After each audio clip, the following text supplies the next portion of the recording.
সমাজের নির্যাতিত, নির্ভীত, অধিকার বঞ্চিত মানুষেরা যখন তাদের অধিকার আদায় করতে রাস্তায় নামে, সরকার তাদের থামাতে একের পর এক প্রতিশ্রুতি দেয়।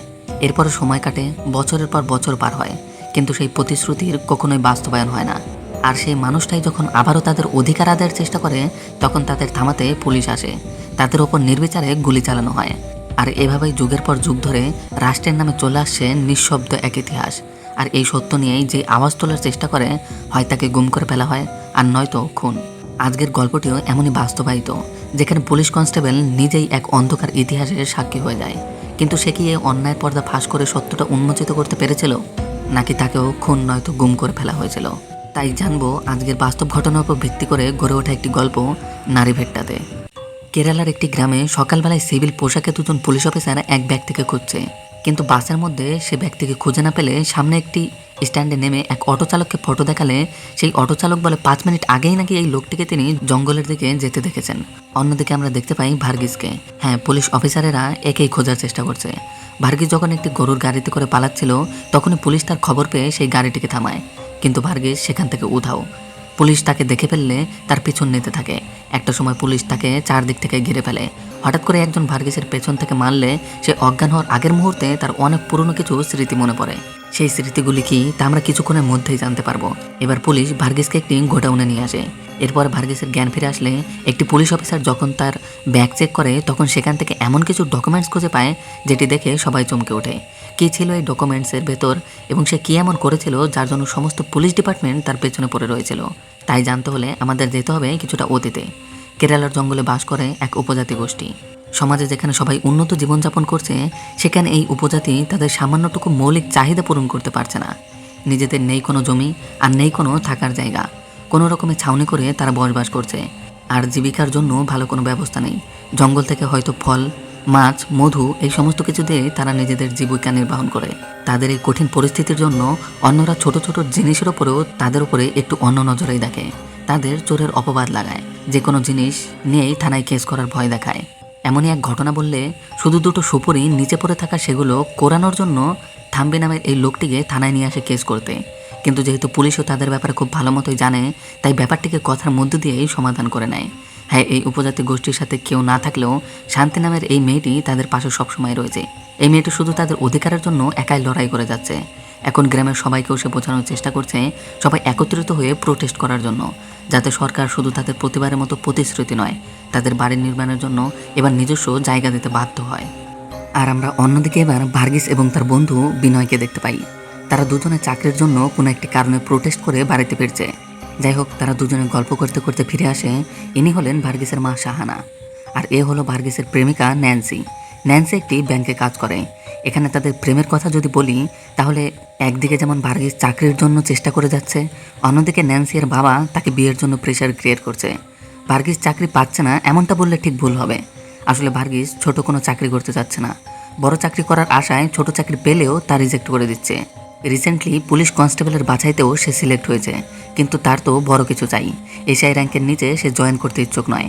এদিকে ভার্গিসের মা কাপড় সেলাই করে তাদের এই ছোট্ট সংসারটি চালায়। আর ইনি হচ্ছেন ভার্গিসের মামা বেনি। ভার্গিসদের 40 শতক জমি আছে, তার মামাই সেটি চাষ করে। সেখানে মূলত কলা বাগান করছে তারা। এর পরের দিনই আবারও ভার্গিস ন্যান্সির সাথে দেখা করতে আসে, আর আজকে সে এসেই ন্যান্সির কাছে কিছু টাকা ধার চায়। ন্যান্সি এবার তাকে তার একটি ছোটবেলার গোল্ড চেন দিয়ে বলে, এটি বাড়ির থেকে জানে হারিয়ে গেছে, এটা তুমি বন্ধক রাখবে নাকি বিক্রি করবে সেটি তোমার ব্যাপার, কিন্তু পরবর্তী 2 মাস আর টাকা চাইবে না। এমন একটা প্রেমিকা পাওয়া সত্যি কপালের ব্যাপার, তাই না? যাই হোক, এরপরেই একদিন ভার্গিস এবং ন্যান্সিকে একে অপরের অনেকটা কাছাকাছি হতে ন্যান্সির বাবা দেখে বলে। পরের দিনে ভার্গিসকে ডেকে সুন্দর করে তাকে বোঝায় যে তিনি তার মেয়েকে কি দেখে তার হাতে তুলে দেবে। এবার ব্যাপারটা বুঝতে পেরে ভার্গিসও বাড়িতে ফিরে আসে, আর সে বাড়িতে ফিরেই দেখতে পায় আজ ভার্গিসের কাছে কনস্টেবলের জয়েনিং লেটার এসেছে, কিন্তু সে আজকে ওই চাকরিটি করতে রাজি নয়। এর পরের দিনই সে আবারও যায় ন্যান্সির সাথে দেখা করতে। এখানে তাদের দুজনের মধ্যে বেশ কথা কাটাকাটিও হয় আজকে। একটা সময় ন্যান্সি বলে, দেখো, আমাদের হয়তো কিছু সময়ের জন্য ব্রেক নেওয়া দরকার। তুমি চিন্তা করো না, আমি তোমার জন্যই অপেক্ষা করব, কিন্তু তুমি যে করেই হোক কিছু একটা করো, নিচে সেটেল হও, তারপরে আমি আবারও আমার বাড়িতে আমাদের কথাটা বলতে পারবো। এবার আমরা দেখতে পাই, হ্যাঁ, এবার ভার্গিস কনস্টেবলের চাকরিতে জয়েন করেছে, তার ট্রেনিংও কমপ্লিট হয়েছে, আর আজ একটি প্রোটেস্ট কন্ট্রোলের ডিউটিতে এসেছে সে। আর সেখানে ভার্গিসের সাথে এক প্রতিবাদকারীর কিছুটা ঝামেলা লেগে যায়। এটা দেখেই ঠিক তখনই এক ইন্সপেক্টর তাকে দূরে নিয়ে যায়, আর তখনই বাসির নামের একজন হেড কনস্টেবল ইন্সপেক্টর হাত থেকে ভার্গিসকে বাঁচায়। আর এই ঘটনার পর থেকেই ভার্গিসের সাথে বাসিরের খুবই ভালো একটি সম্পর্কের সৃষ্টি হয়। যাই হোক, পরের দিনই ব্রেকফাস্টের সময় এক ইন্সপেক্টর সমস্ত কনস্টেবলদের জানিয়ে দেয় তাদের হঠাৎ করে ইমার্জেন্সি ডেপ্লয়মেন্ট করা হয়েছে, তাই তাদের তৎক্ষণাৎ এখান থেকে বেরিয়ে যেতে হবে। ভার্গিস এখান থেকে যেতে না চাইলেও তার কাছে কোনো যেহেতু উপায় নেই, যার জন্য তাকেও সেখানে যেতে হয়। এরপরে সবাই যখন সেই ফরেস্টের ভেতরে পৌঁছায়, আমরা দেখতে পাই তারা যে প্রোটেস্ট কন্ট্রোলের জন্য এখানে এসেছে এটি সেই উপজাতি গোষ্ঠী করছে যাদের আমরা গল্পের শুরুতে দেখতে পেয়েছিলাম। এদের নেতৃত্ব করছে থাম্বি নামের সেই ছেলেটি। সিচুয়েশনটা যদি তোমাদের বোঝাই, তাহলে আসলে এই উপজাতি গোষ্ঠী বেড়া দিয়ে এই নির্দিষ্ট জায়গাটিকে তাদের নিজের নামে করতে চাইছে। তারা নিজেদের একটি জমি চাইছে যেখানে তারা বাড়ি বানিয়ে নির্দিষ্টভাবে থাকতে পারবে, কিন্তু গভর্নমেন্ট তাদের এটি দিতে কিছুতেই রাজি নয়, যার জন্য পুলিশ ফোর্স দিয়ে তাদের প্রোটেস্ট কন্ট্রোল করার চেষ্টা করছে। আসলে এই উপজাতি গোষ্ঠীদের স্বয়ং মুখ্যমন্ত্রী দাবি করেছিলেন যে তাদের নামে জমি করে দেবে, কিন্তু সেটি শুধু মুখেই রয়ে গিয়েছে, তাদের নামে এখন পর্যন্ত কিছুই হয়নি। তাই তারা আবারও রাস্তায় নেমেছে নিজেদের অধিকার আদায় করতে। আজ তারা মোট 36 দিন ধরে এখানে রয়েছে। তাদের খাবার মতো না অন্ন রয়েছে, না থাকার মতো ঠিকঠাক বাসস্থান। তারপরেও তারা প্রোটেস্ট চালিয়ে যাচ্ছে নিজেদের অধিকারের জন্য। জায়গাটি যেহেতু খুবই সেন্সিটিভ, তার জন্যই রঘুরাম নামের সিনিয়র ডিআইজি সমস্ত পুলিশ ফোর্সকে জানিয়ে দেয় যে এই জায়গাটিতে সেন্সিটিভনেস যে বুঝতে পারবে না তাদেরকে যেন এখান থেকে সরিয়ে ফেলা হয়। এখানে যেন কোনো ধরনের ছোটোখাটো ঝামেলাও তাদের জন্য সৃষ্টি না হয়। কিন্তু সব কিছু কি এতটাই সন্তুষ্টভাবে হয়ে যাবে? একদমই নয়। পরের দিনই ভার্গিসকে দেখে থাম্বি সেই কুকুরটি আওয়াজ করতে শুরু করে, তার দিকে এগিয়ে আসে, যেটি দেখে এবার লাঠি দিয়ে ভার্গিস তাকে তাড়ানোর চেষ্টা করে। আর একটা সময় ভার্গিস যখন সেই কুকুরটিকে তাড়ানোর জন্য এগিয়ে যায়, তখনই থাম্বি তার কুকুরকে বাঁচানোর চেষ্টা করে। আর একটা সময় দুজনের মধ্যে একটি ঝামেলারও সৃষ্টি হয়। এটি দেখেই তৎক্ষণাৎ দুই পক্ষের লোকজন এগিয়ে আসে, সবাই মিলে ভার্গিসকে সেখান থেকে দূরে নিয়ে যায়। যাই হোক, এরপরেই রাতের বেলা ভার্গিস এবং বাসির দুইজনে মিলে নিজেদের পরিবার, নিজেদের আত্মীয় স্বজন, গ্রাম এই সমস্ত কিছু নিয়ে বেশ গল্পগুজব করতে করতেই ঘুমিয়ে পড়ে। এবং পরের দিন সকালবেলায় কয়েকজন মন্ত্রী এখানে আসে সেই উপজাতি গোষ্ঠীদের সাথে কথা বলার জন্য। মন্ত্রিমণ্ডলের কথা, আমরা তো তোমাদেরকে জমি দিতে চেয়েছি, কিন্তু তার জন্য তো কিছু সময়ের প্রয়োজন। কিন্তু শান্তি বলছে, আমরা জানি আমরা এখান থেকে ফিরে গেলে আবার সমস্ত কিছুই একেবারেই চুপচাপ হয়ে যাবে। আমরা আমাদের অধিকার কখনোই পাবো না। তাই যতদিন পর্যন্ত আমরা আমাদের অধিকার না পাচ্ছি ততদিন পর্যন্ত আমরা এখান থেকে কোথাও যাব না। আমাদের মৃত্যু হলেও এখানেই হবে।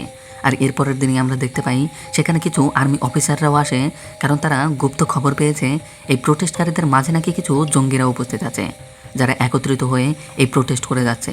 তারা প্ল্যান করে পুলিশ এবং হাস টিমের এই অফিসাররা একত্রিত হয়ে জঙ্গলে যাবে সার্চ অপারেশন চালাতে। সত্যি তেমনটাই হয়। কিছুদের গিয়ে বাসির এবং ভার্গিস দুজনে আলাদা আলাদা অফিসারের সাথে দুদিকে চলে যায়। তল্লাশি করতে করতে ভার্গিস একটি বেস খুঁজে পায়, কিন্তু সেখানে অস্ত্রশস্ত্র বা জঙ্গি কিছুই নেই। সেখানে রয়েছে খাবার শস্য, যার জন্য ভার্গিস এবার আবারও নিজের ক্যাম্পে ফিরে আসে। কিন্তু সে ঘুমোতে গিয়ে লক্ষ্য করে বাসের টিম এখন পর্যন্ত ফিরে আসেনি। পরদিন সকালে সে জানতে পারে সবাই ফিরে আসলেও শুধু বাসের টিমই আবারও ক্যাম্পে ফিরে আসেনি, এবং তার ওয়াকি টকিটাও নাকি ডিসকানেক্ট হয়ে গিয়েছে। সেদিন যখন ভার্গিস আবারও পাহারা দিচ্ছিল, তখনই সে দেখতে পায় একটি ছোট্ট মেয়ের হাতে একটি ওয়াকি টকি, যেটি দেখেই সে দৌড়ে ডিআইজির কাছে আসে, তাকে ব্যাপারটি জানায়। ভার্গিস এবার বলে হয়তো পুরো ব্যাপারটি সেই থাম্বি নামের ছেলেটি জানতে পারে। এবার রঘুরাম ভার্গিসকে থাম্বিকে ধরে এখানে নিয়ে আসতে বলে, কিন্তু কেউ যেন না জানে। আর ভার্গিস তখন বুদ্ধি করে একটি আপেল দেখিয়ে প্রথমে মেয়েটিকে তার কাছে আনে। এটি দেখে যখন থাম্বি সেই মেয়েটিকে বাঁচানোর জন্য কাছে আসে, তখনই ভার্গিস তাকে ধরে ফেলে। তার সাথে কিছুটা ফাইট করে এক প্রকার মেরেই তাকে তাদের ক্যাম্পে নিয়ে আসে। এবার সবাই মিলে থাম্বিকে প্রচুর টর্চার করে, তার কাছে জিজ্ঞেস করে তাদের সাথে জঙ্গিদের কোন সম্পর্ক রয়েছে। কিন্তু থাম্বি যখন তাকে কিছুই বলছে না, তখনই হঠাৎ করেই ডিআইজির কাছে একটি কল আসে, একটি খবর আসে, যার জন্য সে এবার থাম্বিকে আবারও ফিরিয়ে দিয়ে আসতে বলে। আর আমরা দেখতে পাই জঙ্গল থেকে তাদের হাস টিমের অফিসারকে নিয়ে আসা হয়েছে। তার অবস্থা খুব একটা বেশি ভালো নয়, কিন্তু এখনও পর্যন্ত বাসির নিখোঁজ। এবার রঘুরাম বলছে হয়তো প্রোটেস্টকারীদের মধ্যেই কেউ একজন আমাদের উপর আক্রমণ করেছে। এবার আর উপায় না পেয়ে রঘুনাথ আরও একটি টিম পাঠায় বাসিরকে খোঁজার জন্য। খুঁজতে খুঁজতে জঙ্গলের মধ্যে হঠাৎ করে ভার্গিস অবশেষে একটি নদীতে বাসিরের মৃতদেহ খুঁজে পায়, এবং সেই মৃতদেহ নিয়ে আসার পরেও ভার্গিস যেন পাথরের মূর্তি হয়ে বসে রয়েছে। সে কিছুতেই তাকে ভুলতে পারছে না। তার বলা কথা, তার পাশে থাকা সমস্ত কিছুতেই যেন সে তাকে মনে করছে, তাকে যেন ভেতর থেকে কেউ করে করে খাচ্ছে। এবার সেই মন্ত্রী এসেও যেন উপজাতি গোষ্ঠীকে বলে তোমরা আমাদের পুলিশ ফোর্সকে মেরেছ, তাদের উপর পুরো দোষটি যেন তারা চাপিয়ে দেওয়ার চেষ্টা করছে। তাদের তো বলেই দেয় আজকে রাতেই তোমাদের কাছে সময় রয়েছে এই জায়গাটি খালি করে দেওয়ার জন্য। এর পরের দিনই ভার্গিস আবারও রঘুনাথের কাছে যায়, তাকে বলে বাসের মৃত্যু কী করে হয়েছে তার ব্যাপারে তদন্ত করতে। কিন্তু রঘুরামের কথা, এখন এই পরিস্থিতি এগুলি করার সময় নেই, এইখন বিষয়টি খুবই সেন্সিটিভ। কিন্তু ভার্গিস এটি বুঝতে পারছে না, যদি প্রদর্শনকারীরা কোনো পুলিশ কর্মচারীকে নিজেদের অধীনে নিতে চাইতো তাহলে তো নেগোশিয়েট করার চেষ্টা করতো, তাকে মেরে কেন ফেলতো? আর এটি করতে চাইলে অনেক আগেই তো করতে পারতো, এতদিন ধরে তারা অপেক্ষা কেন করলো? এটা কি সেই উপজাতি গোষ্ঠী করেছে, নাকি এর পেছনে রয়েছে কোনো চক্রান্ত, যার জন্য এবার সে হাঁস টিমের সেই অফিসার দয়ার কাছে চলে আসে, তাকে জিজ্ঞেস করে তাদের সাথে ঠিক সেই দিন কী হয়েছিল। দয়া তাকে বলে, তুমি এখানে কেন এসেছো, এখান থেকে চলে যাও। কিন্তু ঠিক তখনই ভার্গিস দয়ার ছুরিটি তার সামনে রাখে এবং বলে, এটি আমি বাসের সারের মৃতদেহের পাশ থেকে পেয়েছিলাম। আর ঠিক তখনই দয়া সেই ছুরিটা নিয়ে ভার্গিসের ওপরেই আক্রমণ করে। আর আমরা দেখতে পাই সেদিন জঙ্গলে বাসের সাথে ঠিক কী হয়েছিল। সেদিন জঙ্গলে আসলে হঠাৎ করেই দয়া বাসের ওপর আক্রমণ করে, যেহেতু সে ফাইটে অনেকটাই পারদর্শী এবং অনেকটাই এক্সপার্ট, যার জন্য সে কয়েক মুহূর্তেই বাসিরকে মেরে ফেলে।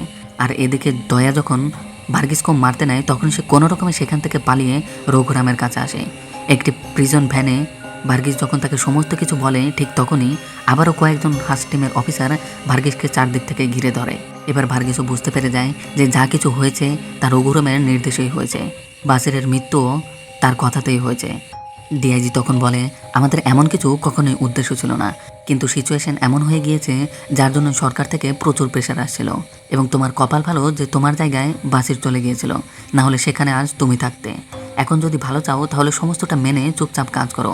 এখান থেকে গল্প চলে আসে বর্তমানে, যেখানে ভার্গিসের সাথে দেখা করতে রঘুরাম তার কাছে আসে। তাকে বলে, দেখো ভার্গিস, তুমি যুদ্ধ অলরেডি হেরে গিয়েছো, এখন আর অযথা চেষ্টা করে কোনো লাভ নেই।